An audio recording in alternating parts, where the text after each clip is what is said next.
এখন লাইভে ইকরাকে দেখা যাইতেছে। এটা হলো ঐশী, এটা সাম্মি, এটা উর্বি, এটা আমগো ডিব্বা, এটা আমাদের ইকরা।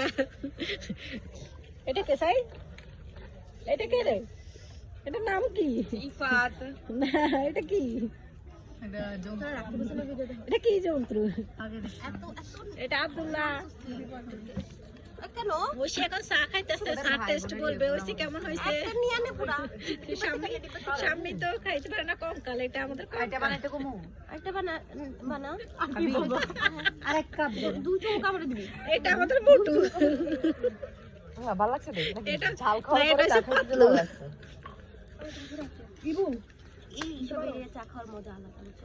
বাসা চা তো খাই তাই না? হ্যাঁ, এক মতলে লাইক দিন, সাবস্ক্রাইব।